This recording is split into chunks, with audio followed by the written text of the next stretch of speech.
주의 평안을 전합니다.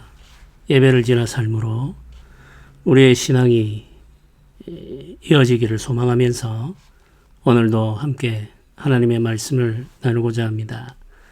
오늘 우리가 함께 살펴보려고 하는 말씀은 창세기 19장입니다.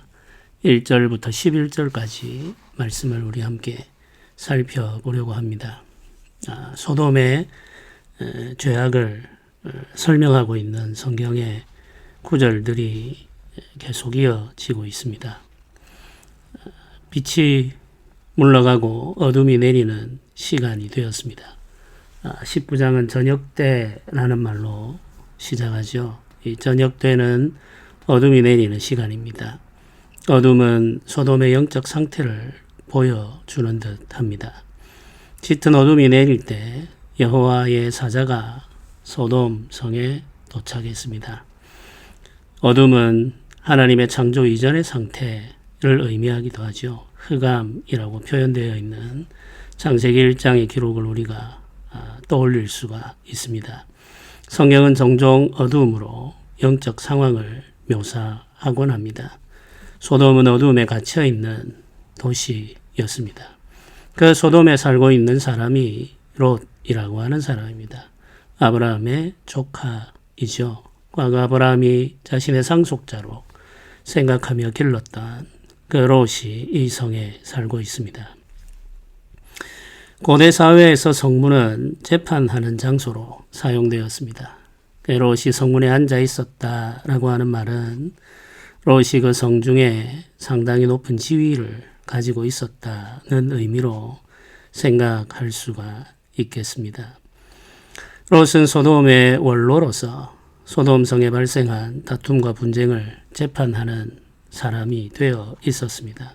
성공적인 삶을 살아왔다고 할 수 있겠죠. 지위를 얻었기 때문에 부를 쌓아가는 데도 큰 어려움이 없었습니다. 그런데 이때 주의 사자가 이 성을 찾아옵니다. 천사를 맞이하는 롯의 모습이 1절에 묘사되어 있습니다. 여기에 사용된 단어는 일어나, 엎드려, 절하며 입니다. 하나님의 사자를 맞이하는 적절한 예를 롯이 알고 있었다는 말이죠. 엎드려 절한다는 말은 예배한다는 의미를 가지고 있습니다. 우리 예배할 때 하나님 앞에 엎드려 절하죠. 이 롯이 소돔 성중에 살고 있으면서도 하나님을 예배하는 삶은 잊어버리지 않았다는 것을 그가 이 천사를 맞이하는 모습을 통해서 알 수가 있습니다. 소돔성을 찾아온 사람들, 이 낯선 나그네들이 어디로부터 왔고 누구인지를 롯은 알아보았던 거죠. 그래서 겸손한 태도로 그를 맞이하고 있습니다. 소돔 성중에 이 여호와의 사자들을 맞이한 사람은 롯이 유일했죠. 그러니까 분별력을 가지고 살아가는 사람은 롯이 유일한 사람이었다고 생각을 할 수 있습니다. 고대 사회에서 나그네를 대접하는 예절은 굉장히 중요하게 여겨졌습니다. 이 나그네를 대접하는 일을 환대라는 말로 표현하죠. 이 환대는 교회, 믿음의 신앙 공동체 안에서도 중요한 가치로 계속해서 이어져 내려온 전통입니다. 나그네를 대접하는 것은 사람이 마땅히 해야 할 일이라고 생각했고, 특별히 경건한 신자들이라면 배워야 할 삶의 모습으로 여겨졌습니다. 환대는 나그네를 영접하는 기쁜 마음과 정성스럽게 대접하는 태도를 포함하고 있습니다. 고대 사회에서도 이 환대는 사람에 마땅한 도리로 받아들여졌죠. 롯은 여호와의 사자들을 자신의 집으로 초대해 대접하려고 합니다. 환대를 하는 것이죠. 여호와의 사자들이 거리에서 밤을 지내려고 했지만 간청하여 자신의 집으로 영접하고 그들을 정성을 다해 대접합니다. 간청하였다라고 하는 말이 3절에 등장하는데 이 말 속에 롯이 사람으로서 마땅히 해야 할 도리를 얼마나 중요하게 생각하고 또 실천하려고 했는지 알 수가 있습니다. 롯이 준비한 음식에는 무교병이 포함되어 있습니다. 이 무교병은 누룩을 넣지 않은 빵이죠. 누룩을 넣어 부풀린 반죽이 없었기 때문에 급히 반죽을 만들어 빵을 구웠다, 이런 뜻입니다. 손님을 대접하는데 분주함, 그리고 급히 해야 할 일들이 있었지만 롯은 기꺼이 그 의무를 감당하고자 했던 거죠. 정성스럽게 갑작스럽게 찾아온 손님들을 대접하는 이 롯의 모습 속에 그가 가지고 있는 인격이 드러납니다. 정성스럽게 준비된 식탁에서 여호와의 사자들과 교제하는 중에 소란이 일어나게 됩니다. 나이 든 사람들과 젊은 사람들이 함께 모여들어 롯의 집을 둘러싸고 위협하며 말합니다. 5절에 그들의 말을 이렇게 기록하죠. 오늘 밤에 내게 온 사람들이 어디 있느냐, 이끌어내라. 우리가 그들을 상관하리라. 이렇게 기록합니다. 상관한다고 번역된 말은 성적인 의미를 담고 있습니다. 영어 성경은 이 부분을 성관계로 번역하고 있습니다. 소돔 사람들은 롯의 집에 머물고 있는 나그네들을 성적 쾌락의 도구로 삼으려고 했습니다. 자신의 즐거움을 위해 다른 사람을 도구로 삼고 결국에는 파괴하는 야만적인 모습이 그대로 드러납니다. 이 모습 속에서 소돔 사람들의 일반적인 삶의 방식과 태도가 그대로 나타나고 있는 거죠.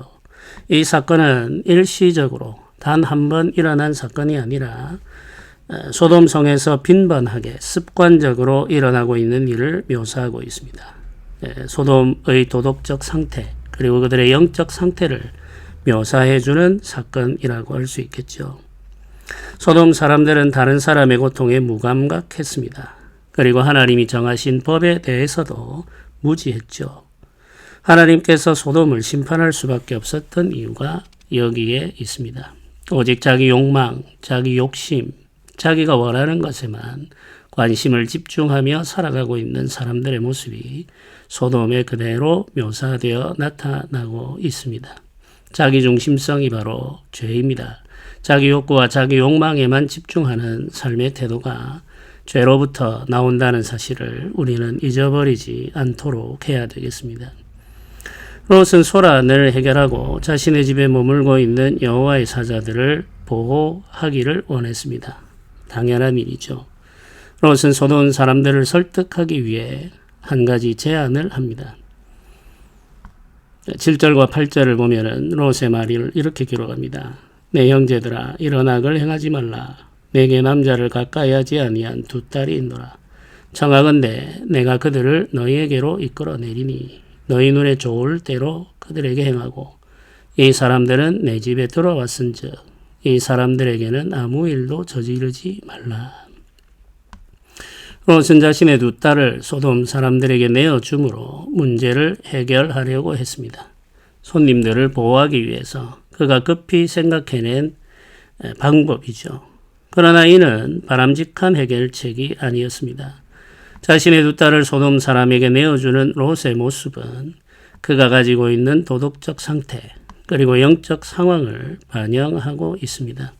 손님들을 보호하기 위해 노력하는 것은 좋은 일이었고 선한 일이었습니다만은 그들을 보호하기 위해 힘없는 자신의 두 딸을 내어주는 것은 마땅한 일이 아니었죠. 옳은 일이 아니었습니다. 롯은 지금 소돔 사람들과 타협하려고 하고 있습니다. 적절한 선에서 그들의 욕망을 채워줌으로 그들을 만족시키고 손님들을 보호하려고 한 거죠. 그런데 이때 희생되어야 하는 두 여인, 자신의 두 딸이 있다는 사실은 인지하지 못하고 있습니다. 자신의 두 딸은 희생되어도 좋다는 생각을 롯이 하고 있었던 거죠. 굉장히 놀라운 일입니다. 이 놀라운 일을 롯이 할 수 있었던 것은 그의 도덕적 상태와 영적 상황이 매우 어두웠기 때문이라는 거죠. 손님을 대접할 수 있는 마음이 있었고 또 마땅히 의무를 감당하고자 하는 선한 의지도 있었습니다마는 그의 영적 상황은 온전하지 못했고 도덕적 분별력도 심각하게 훼손되어 있다는 사실을 우리가 이 롯의 선택에서 발견할 수 있습니다. 소돔에 사는 동안 롯의 도덕적 감각과 영적 분별력은 자신도 모르는 사이에 비뚤어져 있었고 무뎌져 있었던 것입니다. 소돔 사람들과 비교하면 상당히 나아 보이지만 하나님의 기준에 비추어 보면 롯 역시 소돔 성 사람들처럼 도덕적으로 영적으로 어두워져 있는 상황이었다는 사실을 우리가 발견하게 됩니다. 경건한 하나님의 사람들이 소돔과 같은 성중에 살게 될 때 어떤 영적 상태에 이르게 되는지를 이 본문을 통해서 우리가 알게 됩니다. 우리가 가까이 하는 사람들, 우리가 자주 만나는 사람들, 우리가 깊이 교제하는 사람들, 그들이 가지고 있는 영적 수준, 도덕적 수준이 우리에게 영향을 미치게 된다는 사실을 기억할 필요가 있겠습니다. 롯이 자신의 두 딸을 주겠다고 말을 하자 소돔 사람들이 화를 내죠. 그들이 하는 말이 이렇습니다. 너는 물러나라. 네가 들어와 살면서 우리의 법관이 되려 하는구나. 소돔 사람들이 이 롯의 권위를 인정하지 않는 거죠. 그가 하는 말 속에 문제가 있다는 것을 이들도 간파하고 있습니다. 이주민에 불과한 롯이 자신들의 재판관이 된 것이 마음에 들지 않았는데 이 순간에 그 감정을 쏟아내고 있습니다. 소돔 사람들은 롯의 진문을 부수고 자신들이 원하는 것을 얻으려고 합니다. 이제 더 이상 롯은 이 성 사람들에게 권위 있는 존재가 아닙니다. 그야말로 이들의 마음의 욕망을 다스릴 수가 없죠. 그런데 그 순간에 여호와의 사자들이 일하기 시작합니다. 여호와의 사자들은 소돔 사람들의 눈을 어둡게 해서 아무 일도 할 수 없게 만들었습니다. 롯의 권위는 무너졌지만 하나님의 사자들이 가지고 있는 권위는 무너지지 않았던 거죠. 하나님께서 주신 권위를 가지고 있는 존재들이 있습니다. 이 존재들은 지극한 선을 따르며 하나님의 말씀에 순종하면서 그 뜻을 이루기 위해 하나님이 주신 힘을 사용합니다. 여호와의 사자들이 사람들의 눈을 어둡게 함으로 그들의 영적 상황, 도덕적 상황에 어울리는 상태에 이르게 만들어버립니다. 눈이 멀면 그제서야 비로소 자신들의 죄를 깨닫게 되고 인정하게 되죠. 회개하고 돌이켜야 할 상황에 이르게 되는 겁니다. 그러나 소돔 사람들은 회개할 마음이 없죠. 그들에게는 그런 은혜가 없습니다. 우리는 이 본문에서 소돔의 죄악을 보게 되고 소돔에 살면서 롯이 어떻게 그들과 닮아가고 있는지를 알게 됩니다. 경건한 모습도 가지고 있고 하나님의 사람으로서 언약 백성과 함께하며 배웠던 삶의 가치와 인격들을 유지하고 있는 부분이 롯에게 있지만 소돔에 사는 동안 그도 어두워졌고 그도 타락했으며 그 성 사람들의 영향을 받고 있다는 사실이 이 본문에서 잘 드러나고 있습니다. 롯은 위기 속에 있는 거죠. 소돔 성 안에 살게 되면 롯처럼 그 영적 도덕적 상황이 위기에 내몰리게 된다는 사실을 우리는 기억할 필요가 있겠습니다.